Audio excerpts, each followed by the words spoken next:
Hi, this is the Dr. Deborah Show, and this is the show where we talk about bringing peace and calm into your life. Later in the show, we're going to be talking about mental health stigma. KCSB is a platform for cultural expression and thoughtful discussion, providing a diverse educational forum. I'm a Santa Barbara-based clinical psychologist, and I specialize in pediatric neuropsychology. And during my clinical training and my current work, I've treated thousands of people, and I want to share my experiences with you. I'm also a UCSB alumni, and I live locally in Santa Barbara, and this show's all about our community and how to create compassionate conversations about our well-being and health. Today on the show, we're going to be talking about mental health and well-being with a focus on firefighting and first responders with our very special guest, Battalion Chief of Operations, Brian Roberson. Did I say that right, Brian? You did. Oh, yay. So our very special guest, Battalion Chief of Operations, Brian Roberson, began his fire service career in 1991 as a seasonal firefighter with the Los Padres National Forest. After he earned a Bachelor of Science degree in Forestry and Natural Resources Management from Cal Poly in San Luis Obispo, yay! Brian spent 4 seasons with the Los Padres Hotshots and 2 on local Forest Service engines. In 2002, Brian was hired by the Carpinteria-Summerland Fire District and has served as firefighter, engineer, captain, and battalion chief. Brian holds a master's degree in emergency management from Arizona State University and also a master's of science in public health from the University of California, Los Angeles. Nice. In his free time, Brian spends time with his family and also engages in research aimed at improving firefighter and community safety. Welcome to the show, Brian. Thank you, Deborah. Thanks so much for having me. I'm so excited to have you on here. And today, we just kind of talk a little bit about, I'd like to just give you a little bit of information on mental health stigma, and then we'll talk a little bit about mental health and firefighting and being a first responder, and then prevention and awareness through firefighting and first responders. And why are we talking about mental health stigma today? I don't know if you knew this, but in recent news, I always try to remind people mental health is the largest public health priority. It's also the largest financial burden of any health issue in the world. And that's according to the World Health Organization and the World Economic Forum. There's also a really nice report that was put out by the Centers for Disease Control called Attitudes Toward Mental Illness. And they found that stigma and embarrassment are 2 of the top reasons why people with mental health issues do not seek help or medication.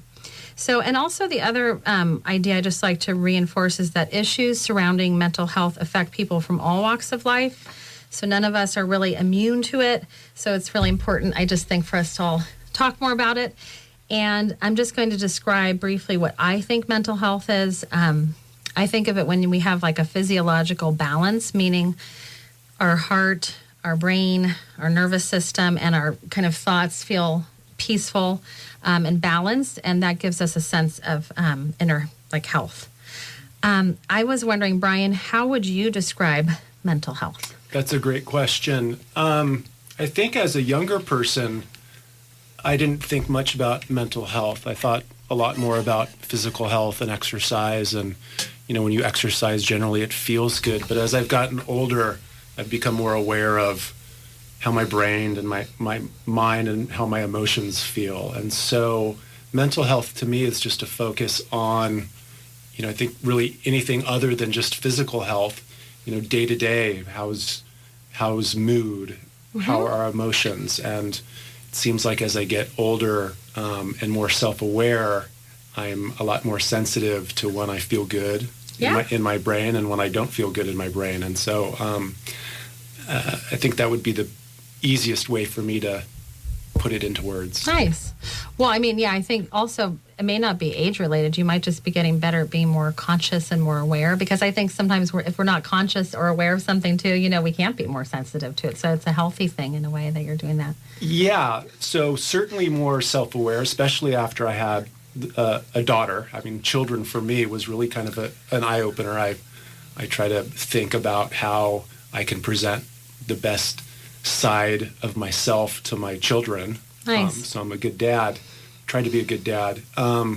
but it seems like I'm less resilient as I get older. It seemed like when I was a younger man, things could just roll off the back, and as I age, I seem to, life's stressful and day to day sometimes can be hard. Yeah, that's true. Also, I think our information processing systems, they get a little maybe compromised, but having kids can take a lot of our energy too. You know what I mean? Maybe it's related more to your young kids. Absolutely. And I'm sure you're a great dad.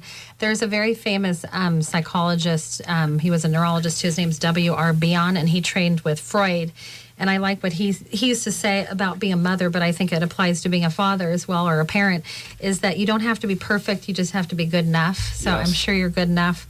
And, even if you just have the intentionality, that you want to have a relationship, I think that's healthy. So, and I think taking care of our mental health, as you can see, it kind of trickles to other people.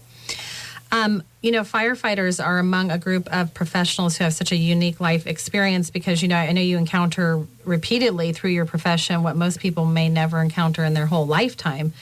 And so I know that just through my research before the show that preventive measures and education are really necessary for firefighters or any profession to better understand mental health issues and then how to approach these situations. I like to talk just briefly about what mental health stigma is, and then we'll hear more from Battalion Chief of Operations, Brian Roberson, about mental health, well-being, and firefighting and being a first responder. And I've just really broken it down into two kind of simple categories, which is social stigma and self-stigma. And social stigma is when we have attitudes and discriminating behavior that are directed toward individuals with mental health problems as a result of the psychiatric label they may have been given. And self-stigma is the internalizing by the mental health sufferer of their perceptions of discrimination. I find this to be very, very common in my practice where, someone might come in and if they experience someone who had depression, that they thought, oh, that person has depression, I can't be around them. But then they themselves get depression and they think, oh my gosh, I can't tell anybody because I am that person that I didn't really want to be around. So I think that's one reason I'm just always trying to demystify and kind of break down that wall so people don't feel so much shame because that can really lead to poor treatment outcomes.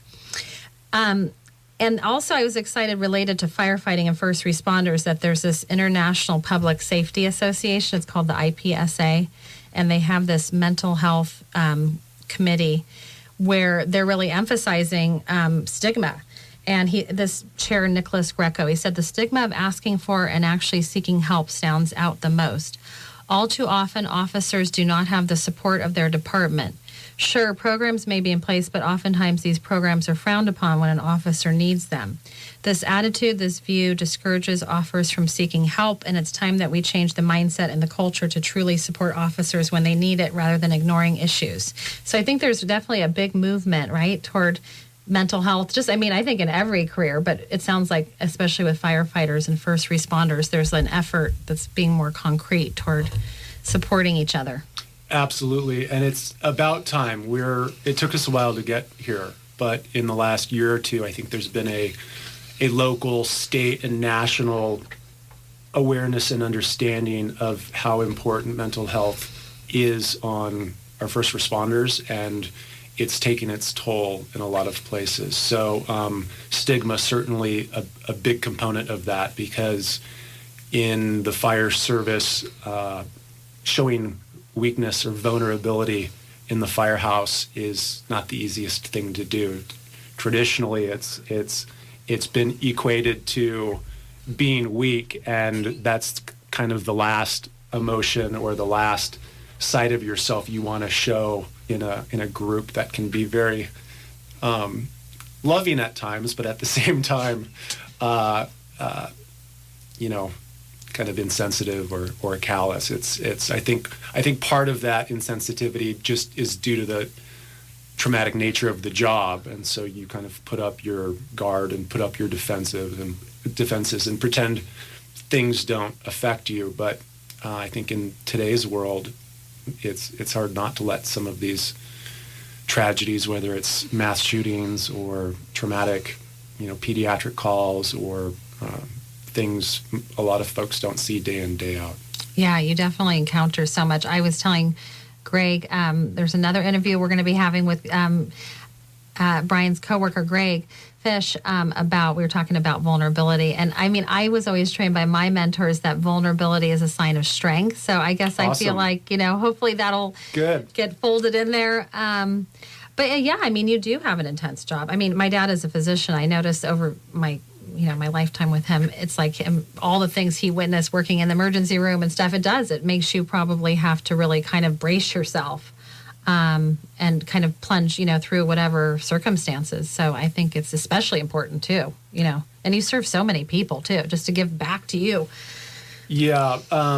So Greg Fish is my boss. He's the fire chief for the Carpinteria-Summerland Fire District, and he's been fantastic in supporting our organization's push towards mental health, mental well-being, psychological and emotional wellness, and not only as it relates to us, but to our family members who have to deal with us when we get home, our partners and spouses. Right. And that holistic view is a breath of fresh air, because for I've been in the fire service 26 plus years, and that was not always the case. And I do want to recognize a local push by the district attorney's office, Joyce Studley, who just hosted a first responder resilience conference a few weeks ago, and she brought in subject area experts from around the country to really thrust this issue locally to the forefront of responder health. And I think it's taken us a bit, but there are a lot of folks pushing us in a good direction to try to get on top of things like first responder suicide, which is, Chief Fish probably mentioned our state statistic of more firefighters killed themselves last year in California than died in the line of duty. Yeah, we were talking a little bit about that because when I had him on, there was a news about a firefighter from Colorado who just, was super devoted to his job, did everything he could, and helped so many people. And then I guess his parents, his last two calls, one was a child died in his arms, and the other one was another man died in his arms after he had gasoline pouring on, and he didn't really have an opportunity to decompress possibly after all those series of incidences. And then he ended up committing suicide. So the parents are really on a push about stigma, which is great, and that's in Colorado too. But I don't think people realize the impact that, the pressure. So this is a good opportunity to talk about what's really going on and maybe make a positive, it sounds like things are changing. So Yes. That's great. Yes. We're getting healthier. And maybe, then other communities will hopefully follow too. And I think that we're taught really to look at the world from the lens of our upbringing. So I know you were talking about children, and I think it's so important for us as adults too to really, set the tenor for our kids coming up in the world. And I think, one way we're different is how we're wired, kind of like a thermostat with our temperature. And some of us are, able to overcome struggles a little bit easier just by the way we're wired. But when we do have trauma, it really, or just things happen in our life, it changes our brain and our nervous system and our thoughts. And so that's why our mental health is just so important to really check into. Brian, I was wondering, why do you think why is taking care of our mental health is so essential? For the first responder community, which I can probably most appropriately speak for, I think if we don't do a good job of taking care of ourselves, it's hard to take care of others. And that's what most men and women in law and military and emergency medicine and the fire service, it's our passion is to take care of the community. And if we don't take care of ourselves, both mentally, physically, emotionally, psychologically, it's tough to give our best day in and day out. So that is probably the main reason. But just as an individual, I want to live a balanced, long life and be a good dad and a good partner to my wife, and be a good friend and a good son, and try to get the most out of this moment in time, and focusing on mental health is, the statistics are pretty overwhelming. It's a lot of people have trouble day in, day out with a variety of issues, and we need to get past the stigma and be open about it and vulnerable about it, because there's a lot of folks out there that want to help people feel good. Thank you for just saying that too, because I think you know, being a leader in the community, it's so important for people to hear that it's okay, even if you have, you know, people think, I guess I'm made out of stone. I go to people's houses. They think I'm a therapist 24 hours a day, but you know, I mean, you're human and I'm human, and so I think we can even just bring it down to the basic level of just, you know, like how we take care of ourselves and how we take care of each other. So basically, you're saying that you feel like mental health is just kind of like an essential piece of your job and of your crew and your well-being in general. It sounds Absolutely. like. Thanks for sharing that. I was also wondering, can you explain how firefighting or first responders' roles in the community relate to mental health for our community? Well, I think historically, if you look at the profession, the fire service was born out of house fires and wildfires, and with good fire prevention, the number of fires we go to has diminished. And in the late 80s, emergency medicine became a major day-to-day job of the fire service. Right. You know, we're staffed with paramedics, and there was a focus on, you know, responding to medical or physical emergencies that required transport to the hospital. But that's morphed into, we go on calls that range from, you know, people suffering from mental health issues, and that's what generates the 911 call, to our homeless population at times calls 911, and sometimes that can be associated with folks having a challenge. So a lot of the other calls, so you're predominantly, I appreciate you explaining the history too. You're saying it kind of evolved in the past. It was predominantly fires, just basic fires in people's homes or properties, and then now you're dealing with homeless people with mental health issues, and just, I know there's a lot of 911 calls that come in for a variety of mental health, right, issues. So absolutely. And I just want to be clear, and the mental health piece of it, sometimes it comes out, we get calls across the spectrum, the socioeconomic spectrum, that have to do with mental health needs. And I think as we address this problem,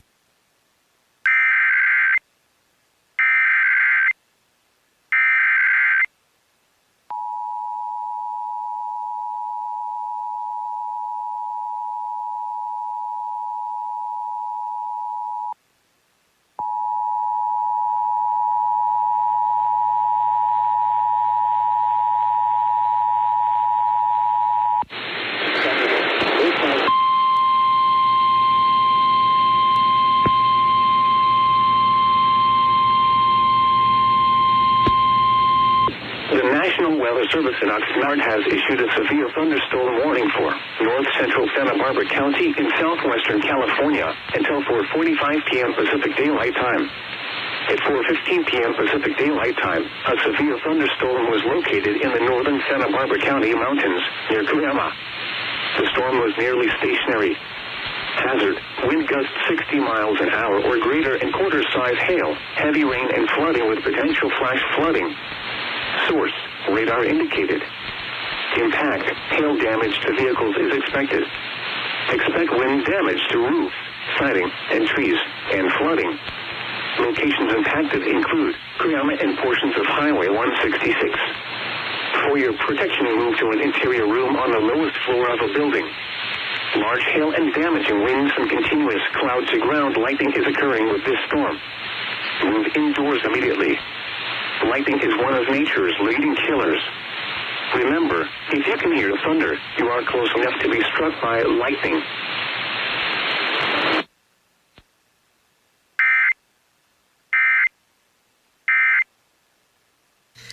For our community of first responders, I think the next step for us is you know, beyond the awareness piece. I think we're doing a good job about being open about it and vulnerable about it, and pushing back against stigma and supporting each other. I think I vision a curriculum I could present in a classroom setting of firefighters or police officers. And I don't know if that falls under the umbrella of resiliency, but and I know we've talked a little bit about mindfulness training. Yeah. But I think there's some, I had an old battalion chief tell me, the training needs to be where the rubber meets the road. And I think that's the next step, is finding the practical curriculum that we can present that gives me the specific tools. Mm-hmm. We've got all types in the fire service, some that need the A to Z, do this, do this, do this, do this. Right. And if we can break it down to that level, I think we would be taking a step in a good direction, something that we could teach in a classroom or talk about in a classroom setting and give people real tangible tools. Yes. To, when I come home after shift, I've heard the term hypervigilance. It's difficult to turn my brain from at work brain to I'm at home with my It's really partner important to learn and that. Yeah.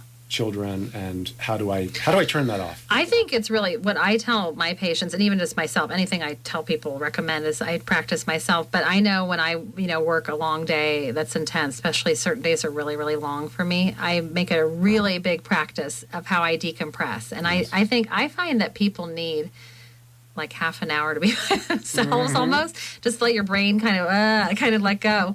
And then, I do like have meditations I try to do, or I might just listen to some music, and also just checking in with yourself and assessing where you even are at. Like, oh, today was like a really, really big day. Okay, today was a hard day, but here's what I'm going to do. I'm going to make dinner. I'm going to take a bath. I'm going to sit and talk to my family. And I think that will help me feel better. Or maybe I need to reach out to a friend, or maybe I need to go get some vitamins, or maybe tomorrow I'll sleep in, trying to figuring out what I need. But I also think you mentioned the word hypervigilance, which was one of my findings in my research I did. And, trauma does make us become more hypervigilant, and it's inevitable. I mean, we encounter so much imagery, and memories and images. That's how we kind of create trauma.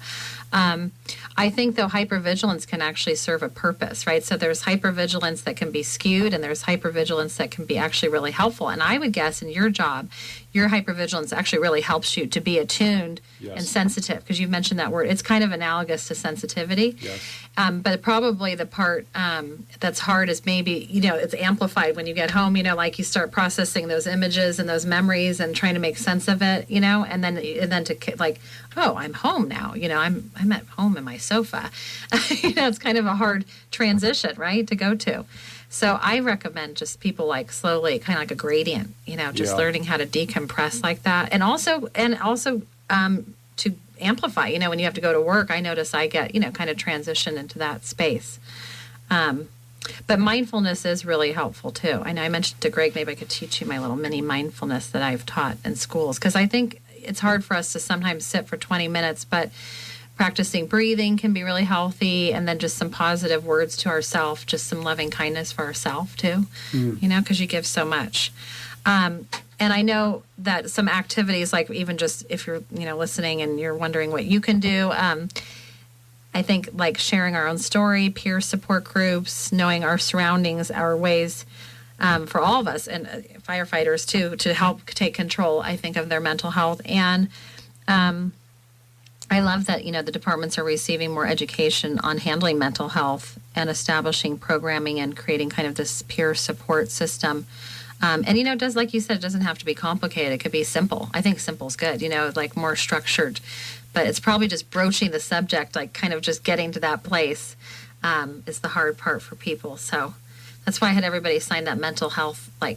We had 75 people from Carpinteria sign a mental health kind of pact. And I just was hoping people could just take some little step toward action, because I think we talk about it, but how could we implement it? So sounds like, though, the fire department's doing a great job of getting that out there and being able to discuss the emotions and thoughts and feelings that are going on.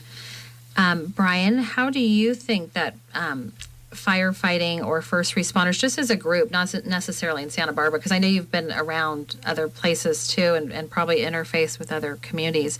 I was curious how the firefighting or first responders as a group accepts or rejects mental health stigma in your experience. That's a great question. I think over the last really since 9/11. 9/11 changed the fire service, and there was so much loss and so much grieving in that one event from a department that steeped in tradition and we can do anything, and it was tragic, but yet I think humbling. And there's two folks, one from LA County Fire Department, one from Fire Department of New York, going around the country and talking about peer support. And so in that, I think there's a lot of message that there shouldn't be a stigma attached to mental health needs. And I know in the old days, someone would have some sort of mental trauma, and the fire department would say, well, we can't have them working, and then they'd put them on leave or basically take away what the meaning Their of their life. Mm-hmm. And that's the exact opposite of what needs to be done. We need to heal trauma, whether it's physical, mental, or emotional, and get people back to their sense of purpose.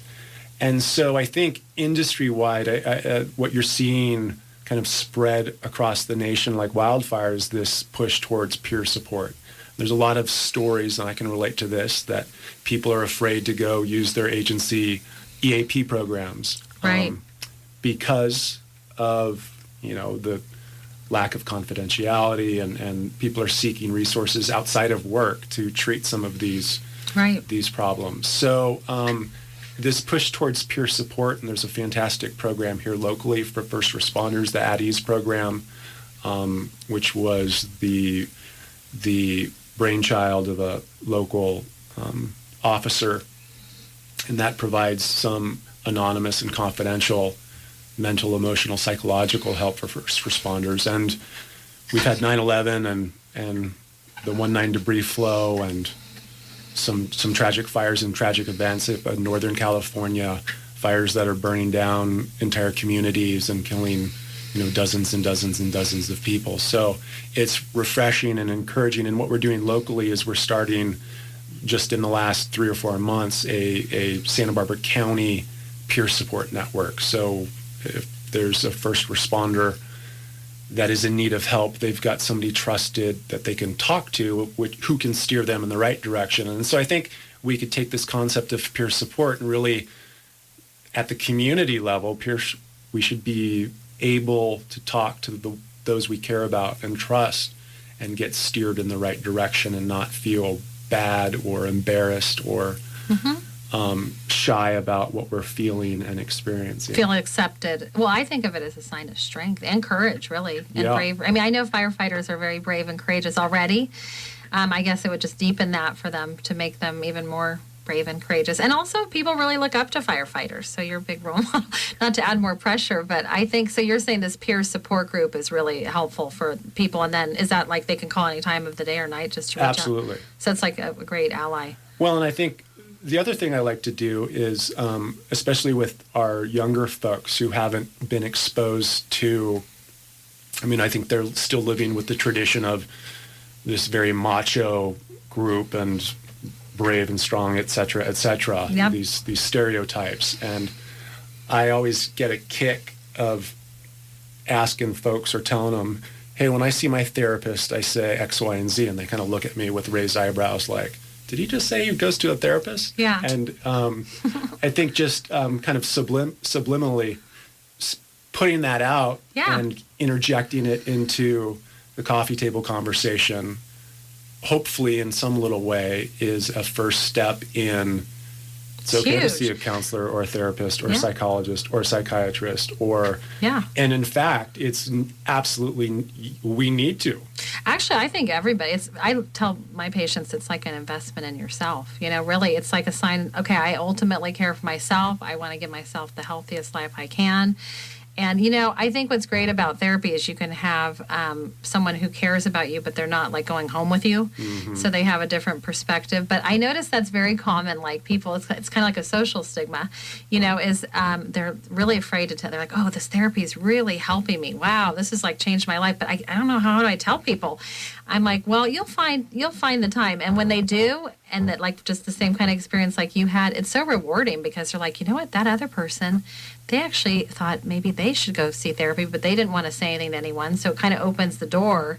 Like, it's okay, it's acceptable. I don't really have TV, but I saw there was a commercial Michael Phelps did, you know, the Olympic swimmer, saying, I go to therapy. You should too. It's great for you. It's just a great, simple, Awesome. you know, just a commercial there. So I think it doesn't have to be complicated, just sharing and opening that up for other people.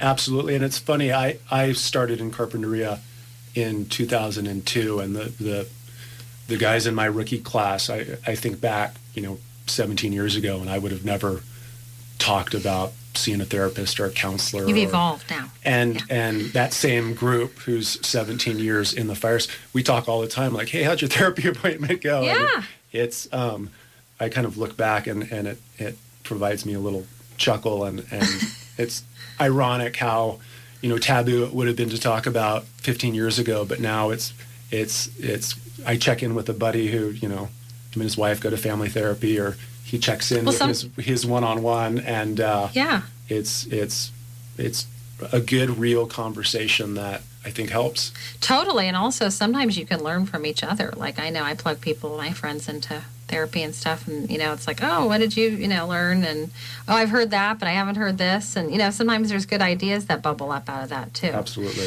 Yeah, I think that people have an idea, a stigma about therapy too, like that.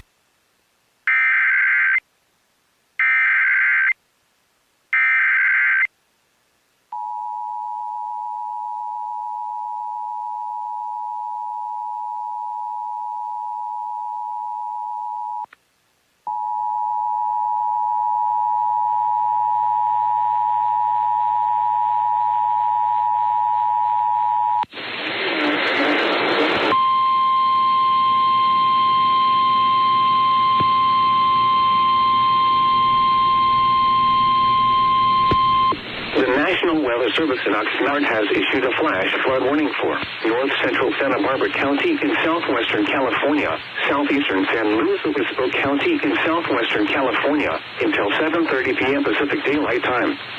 At 4:29 p.m. Pacific Daylight Time, Doppler radar indicated thunderstorms producing heavy rain across the warned area. Radar estimated rainfall rates are up to 1.5 inches per hour. Flash flooding is expected to begin shortly. Some locations that will experience flooding include Cuyama and portions of Highway 166. Turn around. Don't drown when encountering flooded roads. Most flood deaths occur in vehicles. Excessive runoff from heavy rainfall will cause flooding of small creeks and streams, highways and country roads, and other low-lying spots. Flooding may occur in previously dry washes.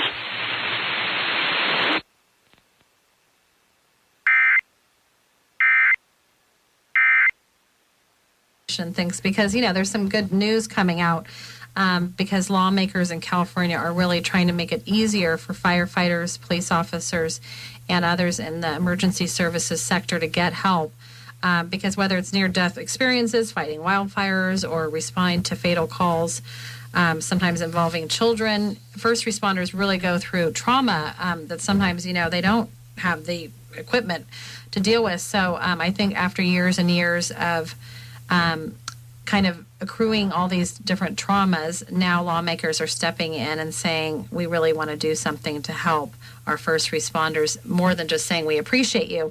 And Senator Henry Stern, who's a Democrat from Calabasas, comes from a district where in 1 year first responders have handled a deadly mass shooting and massive wildfire. And he's authored Senate Bill 542 to provide first responders with workers' compensation while they recover from their mental health scars, which I'm really happy to hear because I had heard previously that was a little quasi, like it was out there kind of, but I think, maybe people weren't getting the opportunity to actually take a break, if they really needed to, and to have this approval, from their payment, I guess, so they can get paid for their time off. But it's a really important step that might stop, another firefighter or police officer from taking their own life, or also just suffering in silence because of on-the-job trauma. So hopefully with that legislation, more people will come forward and seek help that they need. But they're basically I guess they figured out the cost is going to be less than $10 million annually, which is just such a small sliver of California's multi-billion-dollar budget. So I'm glad to see that they're going to be funneling some funds in too. And it was actually, the bill passed through the first committee without any opposition. So I think that'll get implemented. And one of the ways I think people learn about mental illness or mental health comes from the media. That's one reason I'm doing the radio. I think people not necessarily only listen to the radio, they watch TV, watch movies. And studies indicate that the mass media is one of the public's primary sources of information about mental health disorders like depression, bipolar, schizophrenia. So, I like your idea of going in the schools, to demystify that as kind of a way of being the media, like here's who we are. This is the real us. I was wondering, what do you think your work in the firefighting and first responders field has taught you about the attitudes that are held toward mental health? Just in general, like, when you go out in the field, not your coworkers necessarily, but, you deal with a lot of other people. Just, you interface with people's homes you go to, you deal with schools, you deal with politicians. Yeah, I would say it really kind of depends at how evolved the first responder is. Just an individual. Yeah, because I didn't really have a clear understanding of the scope of mental health issues or psychological trauma as a 20-something-year-old Sure. new in the fire service. And Yeah. I'm glad we're talking about it now when we hire new men and women and they go to the fire academy, we're talking about mental and psychological care on day one, and we never used to do that. And I think if we start doing that early on in our careers, it will create a more compassionate workforce, because I think it's sometimes easy, if you let yourself, to get a little jaded because you see the world through one lens. Right. And it's tough to really kind of open up. It's tough if you don't understand something or don't have a firsthand experience. It's tough to really know what that person is going through. And I think, I don't know, for my journey, as I get older and become more complicated, I think I'm more compassionate because I can understand the person that's depressed or anxious or stressed The depth. or Yeah. having whatever issue, because, at times in my life, I could relate on a certain level. So it varies. I think as fire service leaders and first responder leaders, we need to continue to push the message to our entry-level folks so they have a better self-awareness of what to expect when they do 20 or 30 years. And hopefully that translates into a more caring and a more understanding interaction. We always do our best to provide the best level of service and to be caring and compassionate. But after a while, you can be a little dulled. I'm sure, And that's not... You don't seem dull to me at all, though. Actually, I was just thinking because, I've this emphasis in depth psychology. I think you have a lot of depth to who you are. I don't think of you as, getting more you probably have got more complicated because you have kids and a family, and, it gets more things, moving parts. But as far as you as a person, I would guess you have more depth as a person, too. Thank you. So I think of that as a positive take trait. it. Well, and I was thinking as you were talking, there's this guy, Albert Ellis, he came up with this, it's called rational emotive behavioral therapy, which I'm not telling you to do that or to necessarily understand completely, but he breaks down the way we act or the way we perceive things or experience things. He calls it the ABCs, but it's kind of a little bit BAC. It's our beliefs create our attitudes, because you brought up the word attitude, and our attitudes create our behaviors.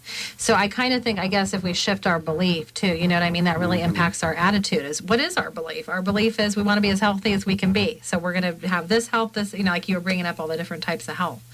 So probably, if I guess we all change our belief system about just health in general. It's true. Like you were talking about going to the ER, how people, come in and get their legs splinted. But I mean, just because we can't see it per se, our mental health, it's a little different. I would thank you for all your answers too. I appreciate you sharing. How do you feel that a person understanding of firefighting or first responders' way of coping could help like another person through a mental health crises? Like, through your kind of understanding of how you've dealt with these crises, if someone else is going through crises, it's maybe not a first responder. How do you think understanding that could apply to them? If that makes sense. Yeah, I think, and there's been some leaders, I think, in this local, state, national push. I mean, I think just the telling of stories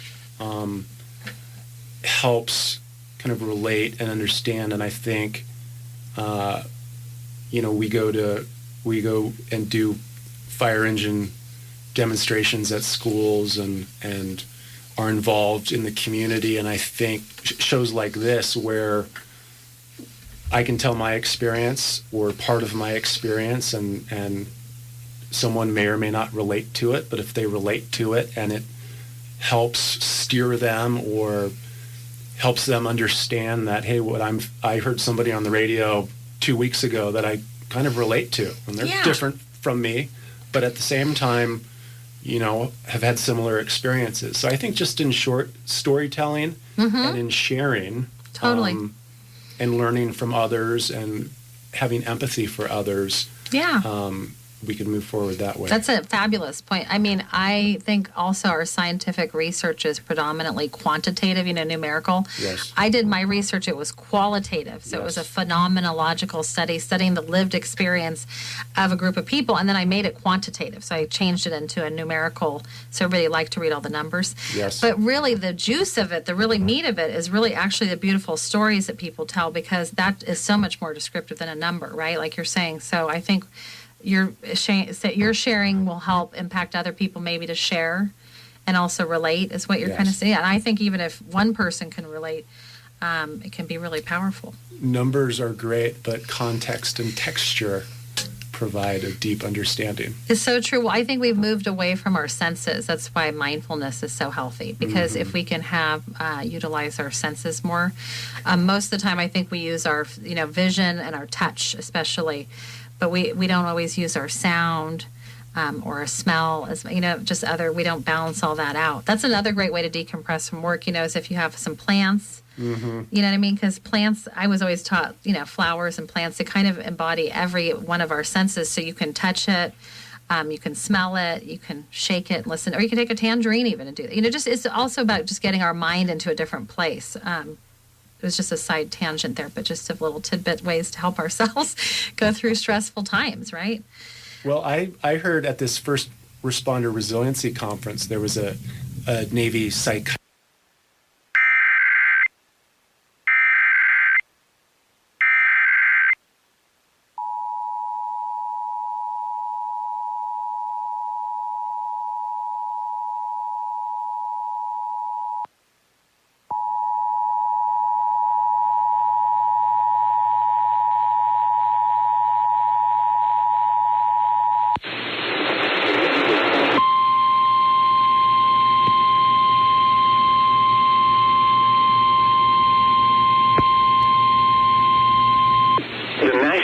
Service in Oxnard has issued a severe thunderstorm warning for north central Santa Barbara County in southwestern California until 5:45 p.m. Pacific Daylight Time.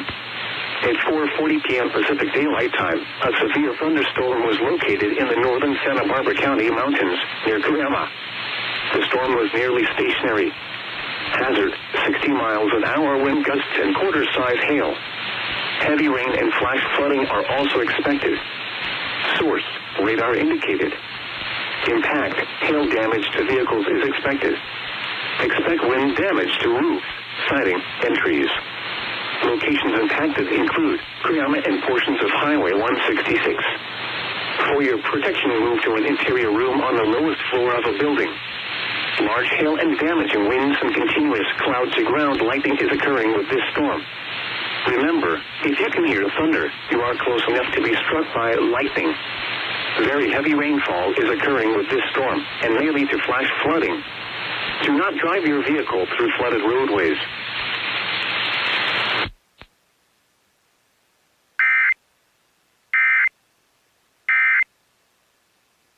If you're just jumping in, and I know we've probably got about 15 minutes left, we are here focusing on firefighting and first responders with our very special guest, Battalion Chief of Operations, Brian Roberson. And he works for the Carpinteria-Summerland Fire District. So just wanted to update you about that. I was wondering, Brian, have you heard of any campaigns or organizations with a firefighting first responder focus that work specifically toward reducing mental health stigma? I know you have like these programs in place. I was just curious, I was talking about the media, like have you heard of commercials or other national campaigns or, just groups of people? I don't think anything nationally. We have I know the International Association of Fire Chiefs and the International Association of Firefighters have partnered together to make this a priority. First, destigmatizing, these mental health challenges for first responders, and once a year, if a topic is important enough, we'll do a safety stand down. We'll say, X number of firefighters in the nation killed themselves last year, or X number went with untreated mental health disorders, or X number fell into drug and alcohol addiction. And so last year, for the first time, we did a national safety stand down where we spent an afternoon, 4 hours, and we talked about what resources are available for folks locally, at the state level, and nationally, to try to create the awareness, but also this thought of destigmatizing it. So our parent organizations are pushing it down to all of our communities and saying this is, if you really care about first responder health, then we need to tackle this, because this has been a huge unmet need for our industry for a long time, and we've ignored it. People have gone home and 8 o'clock in the morning just opened the refrigerator and grabbed a drink to deal with stress or anxiety, and or get off shift and go to the bar in the big city. Yeah. So I think we're starting. Well, I was just thinking you'd be great, like I remember when I was a kid, we had Smokey the Bandit, right? Or Smokey the Bear. Yes. So sorry. No, but I remember, because I grew up in San Luis, and it's like, I saw he went to Cal Poly. But, the guy, he would come, I don't know who it was, but it was probably a fireman. And, it was like, it had an impact on me. I was just thinking you'd be great, like on a poster or in a commercial or something, because you're welcome. It's the truth, because people really listen, to you too. So if you have something that's impactful, but I am always trying to think of ways to get more information out to the media, because I think people really watch TV and all of that. There is something called the Code Green campaign that I found, and it's an organization that focuses on mental health advocacy and education geared toward all first responders. And the Code Green is the term they developed to mean calling a medical code on a mental health issue. But anyhow, it's a campaign just to bring awareness to the high rates of mental health issues in first responders and reduce them, eliminate the stigma that prevents people from admitting the issues and asking for help, and then educating first responders on self and peer care, and to advocate for systemic change in how mental health issues are addressed by first responder agencies. So it's good that there's more and more of them bubbling up, right? That there's an awareness and a commitment to changing that. And this Code Green campaign shares firsthand stories from first responders who struggle with mental health. So it's kind of exactly what you were talking about.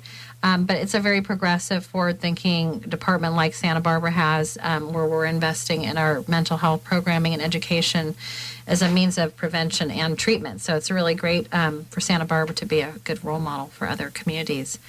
But there's just, I think, such an urgent need to bring together all of our law enforcement and firefighters and emergency service providers. Also, the people, the dispatch people for 911.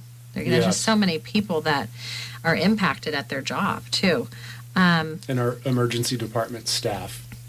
Right. They are often left out of the first responder mix, but they see a lot of bad stuff too. Not necessarily mental health emergencies per se, but when we talk about psychological trauma, seeing bad, gruesome things, they I think that's a population that we could support more and include more when we talk about the first responder. See, as community. psychologists, we get trained. I mean, and especially I fell into mindfulness, but we get trained in compassion fatigue. You know, and so and also just being trained psychoanalytically, it's a lot of like, you know, you kind of counteract each one as self-care. But I mean, the research I did was on dynamic regulation, which is kind of how we keep recalibrating. So, you know, the more that you can recalibrate throughout your day, that's why like mindfulness, you know, they talk about like sprinkling it, like 10 seconds here, 10 seconds there, just kind of checking in, taking in some breaths and giving yourself some loving thoughts, and then assessing where you're at, you know, can really help people. I'm just trying to like sprinkle little ideas through the show. I'll take them. Thank you. I thank you for sharing. Brian, I was wondering, how do you think firefighting and first responders intersect within our community? And, you know, why is it so important for us to have this discussion about mental health? You know, when I think of community, I don't think of the first responder community as a separate entity than the people first responders serve. So hopefully this conversation is one conversation of many, and we can look at this collection of experiences that you so wonderfully share with our whole community, and together it provides a tapestry of knowledge and of understanding of telling our stories. And so I don't really separate the two. I would say it's just a small one voice of many, and together we pass on a message that helps people feel good. That was beautiful. That was like poetic. Well, I mean, that's kind of how I think of it too. I mean, we're all here together, really. You know, I mean, I know you have a different profession. So basically you're saying because we're all of our lives intersect with each other, we're all here contributing and sharing and collaborating. Yeah, and if you think, you know, most people want to be good and helpful and you know, good parents or good friends, and I think you know, just being compassionate towards others, and I think a lot of people get into the first responder world because they want to serve, but you know, if I wasn't in the first responder profession, I would still think, you know, I want to be a good brother to my sister and dad to my daughter, and so part of that is when you see somebody who doesn't feel good, it doesn't feel good to not feel good, and I want to help you feel better any way I can and support you, whether there's a stigma attached to it or not. So I say that now in uniform, but I would like to think that would be, you know, something we pass on, you know, every day in our life to make people feel good and yeah. I'm sure you do. It doesn't feel good to not feel good. Well, and I'm sure you do. I mean, I'm sure all the people that you interface with at your job, like in your work community, and the people you go support in the community for, you know, emergency calls, I'm positive. I can tell that trickles out. Well, and even if it's not spoken, I think language is what we rely on. But, you know, there's a sense when someone, we call in psychology a felt sense. You can feel it, you know, and that's why it's good to tap into your senses if you learn that a little more, like what does feel healthy for me, you know, and how can I get back to that place? So we can all just, I think, have a little bit better sense of peace. I'm just always trying to, I don't know, have compassionate conversations to build like inclusiveness, and then also just teach others what we've learned. And I just think we can do this by starting to treat more people as equal and just reduce discrimination. So creating conversations and a culture that are accepting more of each person, I think, can work toward prevention. So that's kind of why I'm doing this whole idea. And I think, you know, that negative attitudes are so entrenched that these campaigns and us just maybe talking on air too about challenges can help change negative stereotypes too, because as they're portrayed in the general, because I'm sure even firefighters on TV shows and whatnot have, you know what I mean, like they have a certain image that they're portrayed that actually probably is in a way created more stigma, you know? I mean, obviously we're going to have movies and TV shows, but maybe they're not complete. We have to remind ourselves those aren't completely realistic. Yeah, my mother keeps asking me if I watch Chicago Fire, and I keep telling her no, I don't. But maybe I should, for the sole purpose of understanding how we're portrayed in the media. So seriously, I'll ask her for the details. But and if I ever do tune in, I'll let her know because she'll be thrilled. We'll talk about episodes. I haven't yet, but that's a good point. It's the media often can tell a different story from reality, sometimes good, sometimes bad, but it's a great point. Well, just I was thinking if you went in the schools, you could say, some of you may have seen firefighters on TV, but, I'm the real deal.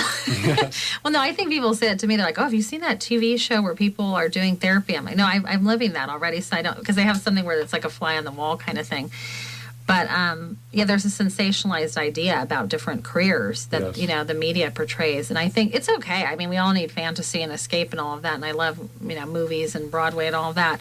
I just think, like, when it comes to the heart of the matter, we have to live with ourselves, listen to our own thoughts and feelings and sensations. So at the same time, we have to counterbalance that with our real, like, moment-to-moment activities and Yes. health. So let's see here. We have just a couple minutes. I think that I'm going to ask one last question, and then I think we'll probably stop for today. I was wondering, Brian, how do you think that we could put more like firefighting first responder information into our lives that would help us to create more mental health?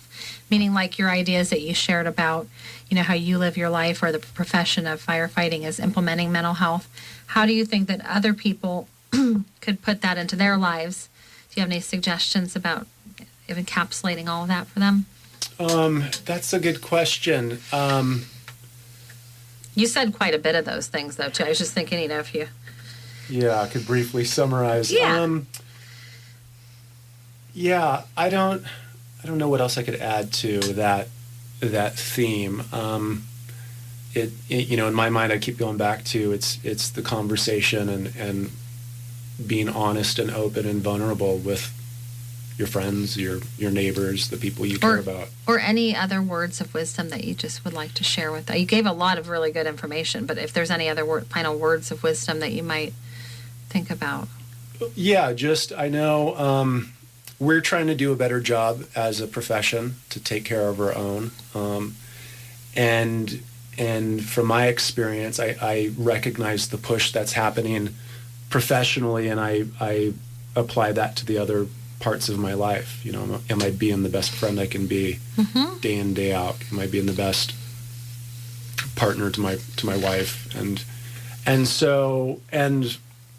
I think for those that struggle or are afraid, to just know that it's okay and it feels good. It's scary to do something that you haven't done before, therapy or see a professional or talk about things that are uncomfortable. But there's a whole lot of people that have reached out for help, gotten it, and feel good.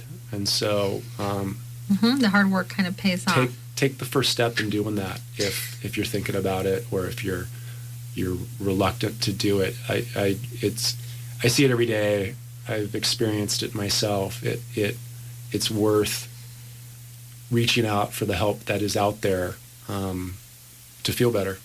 Perfect. Yeah, well, it can be it's very powerful. It can be life-changing. Absolutely. And, I think a lot of things in life are uncomfortable. I look at it like boogie boarding a little, like, how if you've ever boogie board, you have to catch the wave a little, and then it gets kind of rough, like really rough, actually. You can do some bouncing and stuff, but then you kind of cruise out at the end. So I think, sometimes the best things actually come out of being uncomfortable, but that is hard to do. We have to face ourselves. So therapy or having friends or peers, is really important. So that's a perfect idea for people to implement into their lives. Well, I want to thank you so much for coming on the show, Brian, and sharing all of your wisdom. Thanks so much, Deborah. It's been a pleasure to be on and speak with you today. And thank you so much for the work you're doing. It's my pleasure. Yeah, well, I'm hoping just what we're doing, collaborating, creating compassionate conversations with ourselves, then we both go out in the world, and our listeners do the same. We can hopefully, I guess I'm always trying to imagine a world where, we can help create some more support, and we can empower and care for the individual. Just as a reminder, some ways that we can work together are volunteering, checking in with ourselves, learning about other cultures, getting accurate information from accurate, reliable sources, not random scientific studies. And I think this leads to understanding, including, and caring. So if you can imagine a world where we can share our feelings and thoughts more freely, and where we can move toward health for all human beings.